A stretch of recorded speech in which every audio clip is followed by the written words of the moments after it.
Estamos acá en una tercera y última parte de la materia, visto hasta ahora, que es justamente la parte en la que entramos a la escuela francesa, ¿sí? O corriente francesa. Fíjense que no me gusta llamarla escuela, sino corriente de los franceses por esto. Sí, hay personajes que cumplen con esto, hay textos clave, etcétera, pero no hay esa idea de escuela como algo ya formado. Por eso prefiero, en el caso de los franceses en particular, llamarlo corriente. Bien, veamos esto.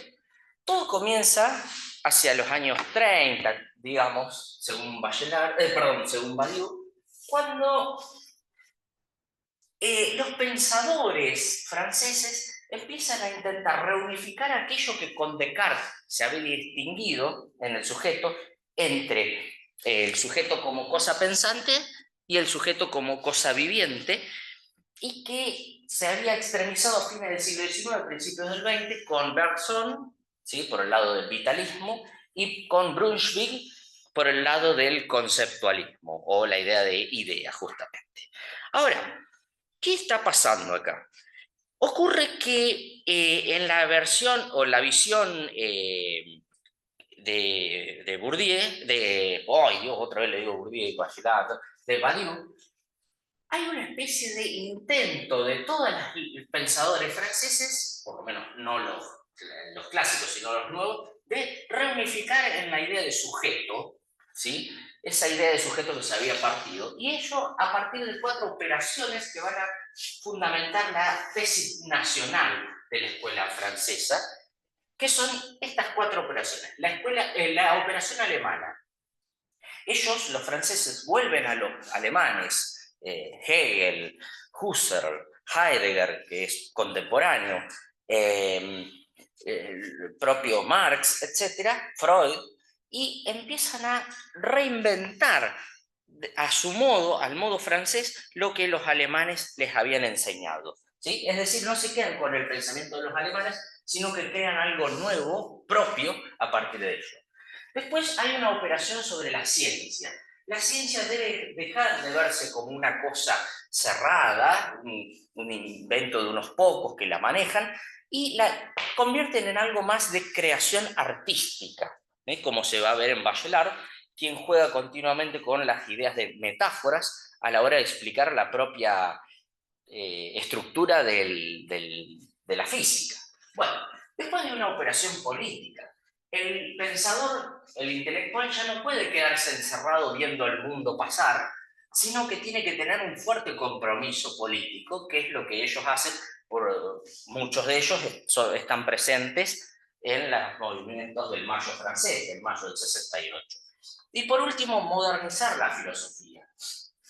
No dejarla en el pedestal o en la torre de marfil alejada del mundo, sino bajarla y entrar en contacto con formas artísticas, por ejemplo, a la hora de escribir o a la hora de postular sus propias ideas, ¿sí? Entonces, de estas 4 operaciones se forja una tesis nacional, y hay un montón de autores que son nombrados por Badiou, incluso él se considera parte de ese grupo, y nosotros vemos a estos 4, Bachelard, Bourdieu, Canguilhem y Foucault.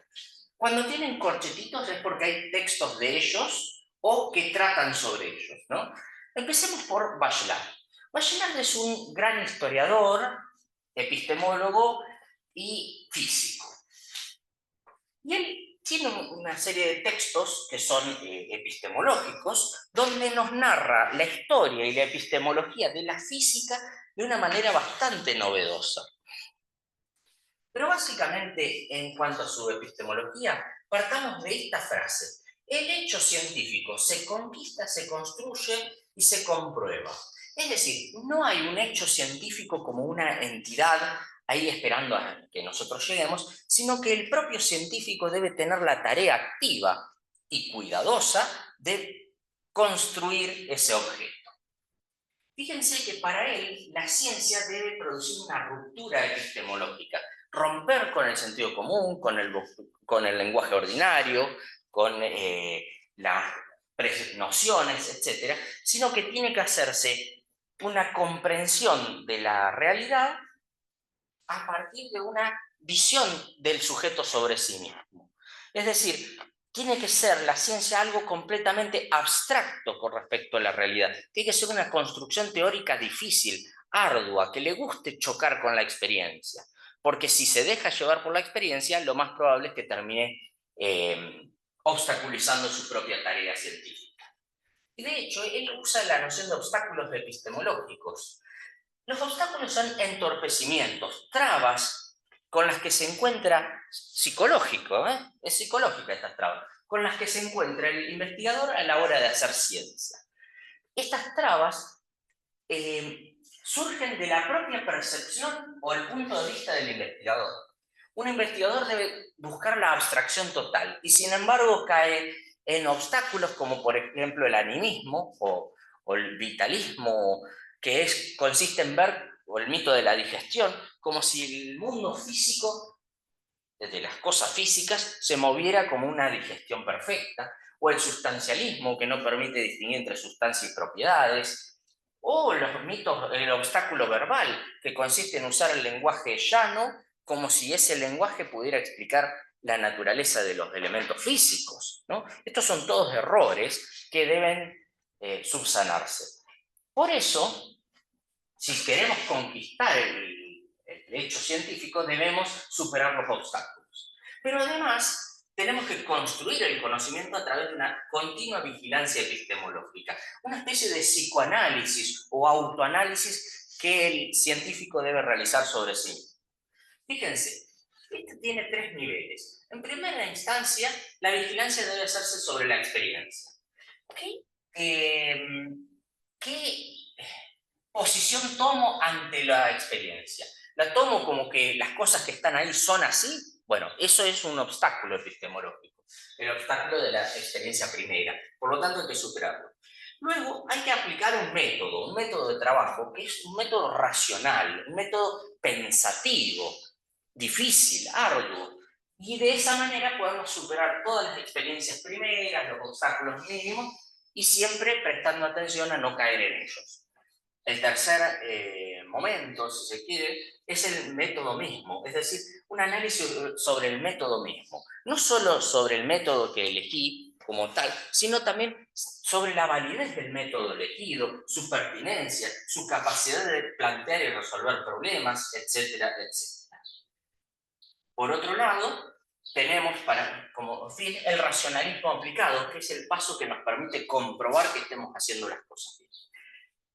Fíjense que son 2 palabras, racionalismo y aplicado. Lo racional es lo abstracto, lo puro, ¿sí? Lo ajeno a la experiencia. Pero esa racionalidad debe aplicarse a los hechos. Y entonces, esta racionalidad aplicada, este racionalismo aplicado, tiene que ser crítico, ¿sí? Tiene que estar en un continuo vaivén entre lo que plantea la teoría y lo que nos muestra la experiencia, la empiria. ¿Sí? Siempre, insisto, la empiria vista con mucho cuidado para no caer en el obstáculo de la experiencia primera o el sentido común, que son enemigos terribles de la ciencia.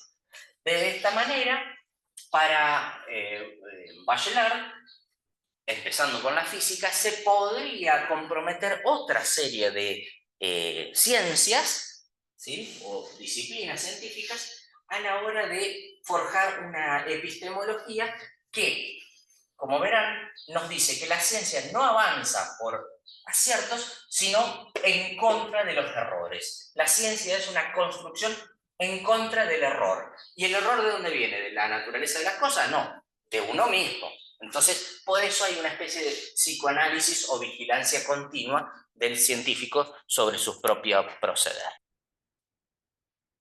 Bien, ahora, fíjense que Bourdieu es un sociólogo que va a tomar elementos de la epistemología de Bachelard. Bourdieu es consciente de la diferencia notable que hay entre la ciencia física y la ciencia sociológica. Sin embargo, él dice que la epistemología que nos plantea Bachelard, que bien funciona para la física y probablemente para otras disciplinas afines como la química, podría funcionar también para la sociología. Entonces, Bourdieu, Passeron y Jean Bourdon, o como se llamen, se unen en el oficio del sociólogo y sacan jugo de la perspectiva bachelardiana para la ciencia social en particular. Ellos van a cambiar la idea de el hecho científico se conquista, construye y comprueba por el objeto científico. Para ellos, la sociología no da por sentada la existencia de hechos sociales, sino que el hecho social es una construcción difícil por parte del investigador, ¿sí? Y que debe conseguirse a partir de un esfuerzo por analizar lo que uno está haciendo en cada paso, ¿no? Lo que llamaríamos vigilancia epistemológica. En primer lugar, dice Bourdieu, hay que hacer una ruptura contra los obstáculos. Y en este sentido, obstáculo representa exactamente lo mismo que para Bachelard. Son trabas que el sociólogo se impone a sí mismo cuando no analiza lo suficientemente, de manera suficientemente abstracta los fenómenos que quiere estudiar. Los obstáculos son 5 en Bourdieu, pero también redundan sobre la expresión verbal. El lenguaje cotidiano no nos sirve para expresar lo que ocurre socialmente, ¿sí? Sí, desde una perspectiva científica. Las prenociones, las tradiciones teóricas, el sustancialismo o naturalismo, ¿sí? Y la tendencia al profetismo, tentación del profetismo. Todo eso son elementos psicológicos que debemos abandonar, debemos evitar si queremos explicar la realidad desde una perspectiva científica.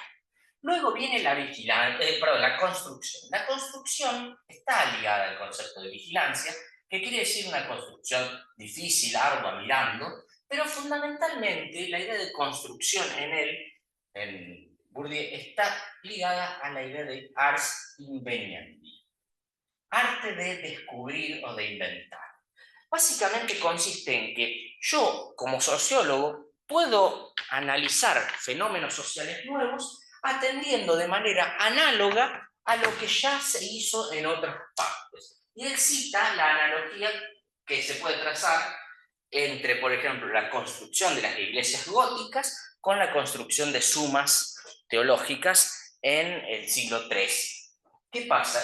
Él cita el ejemplo de Erwin Panofsky, que era un crítico del arte, que muestra cómo la idea de construcción de abajo hacia arriba, de los fuertes bases hacia los elementos superiores, es la misma en la construcción de las iglesias góticas y en la construcción de las sumas de teología en la misma época. Entonces, Erwin Panofsky, a través de esta analogía entre una cosa y la otra, puede deducir que existen hábitos comunes en la Facultad de Artes, de Arquitectura en este caso, y la Facultad de Teología en la misma época. Y eso le permite descubrir que hay analogía directa entre la forma de construir esos textos escritos y la forma de escribir, de producir o de construir esas grandes obras arquitectónicas. Por último, vamos al racionalismo aplicado. La idea de que la razón siempre está luchando contra la experiencia. Es una relación dialéctica y crítica, donde, y en esto también es fiel a la idea de Bachelard, la razón no puede sostener cosas teóricas independientes de lo que arroja la experiencia.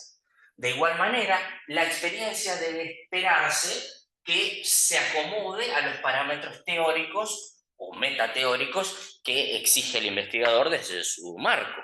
Por lo tanto, el racionalismo aplicado implica un contacto directo de la teoría con la praxis o la experiencia, donde ninguna de las dos se queda quieta. Es decir, la razón tiene que adaptarse según lo que le arroja la experiencia, y la experiencia debe analizarse continua y únicamente a partir de este racionalismo cuidadoso ante los obstáculos y siempre con esta perspectiva inventiva, proyectiva y creadora. El texto de Lecourt es el que habla sobre Canguilhem y muestra la filiación bachelardiana. Bachelard, si se fijan, había trazado para la física una especie de epistemología que terminaba haciendo análisis históricos de la construcción de la ciencia física. Canguilhem invierte la relación entre epistemología y historia de la ciencia. Canguilhem es un historiador de la ciencia que termina forjando una epistemología. Fíjense, Canguilhem, digo, ha trabajado sobre la biología, sobre la medicina, etc.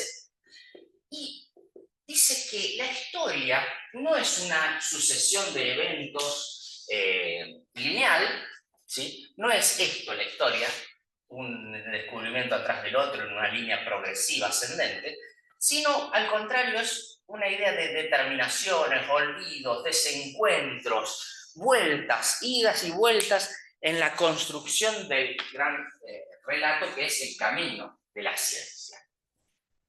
Es decir, él está en contra de una historia tradicional o lineal de progreso para mostrar que siempre hay elementos que no se dicen, que se dicen según la forma, etc., de acuerdo al encuadre cultural en que se realizan las investigaciones científicas. Por eso él dice que no hay un precursor como un pensador de otras épocas, como si pudiera saltearse el encuadre cultural y hubiera reconocido cosas que recién aparecen o salen a flote con posterioridad. El virus del precursor, dice, es peligroso porque creemos o nos hace creer que sobre los hombros de ese gigante se van descubriendo nuevas cosas. Y en realidad lo que ocurre es que cada pensador encara las investigaciones desde su propio encuadre cultural y por ello la historia no está escrita en una linealidad de uno detrás del otro, sino como idas y vueltas en esa búsqueda. Por otra parte, la idea de concepto es fundamental en su epistemología. En efecto, él dice que el concepto es incluso anterior a la teoría. Formular un concepto es formular un problema. Allí donde aparece un concepto es porque hay algo que las teorías no pueden resolver. ¿Sí? Entonces, el concepto es anterior en términos de originalidad. Allí donde hay un problema, hay un concepto que surge como síntoma de ese problema. Pero el concepto no es una palabra o un término. El concepto es una propuesta de un tema que no se resuelve y luego le podemos poner términos o términos a ese concepto. Pero siempre, siempre, cuando aparece un concepto es porque hay algo que no se puede resolver. Y lo interesante es que los conceptos se desplazan entre campos de saber. Por ejemplo, el concepto de masa como algo indiviso, que también funciona para la física, ¿sí? Podría trasladarse de alguna manera al concepto de masa en la sociología.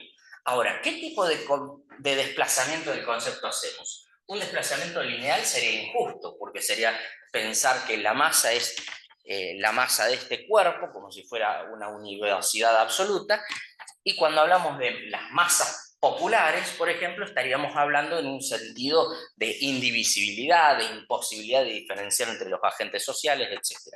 Por lo tanto, cuando haya desplazamientos de conceptos, debemos tomarlos como desplazamientos con pinzas, ¿no? Porque los distintos tipos de desplazamiento nos mostrarán qué tipo de conexión podemos tomar desde ese concepto en distintas disciplinas.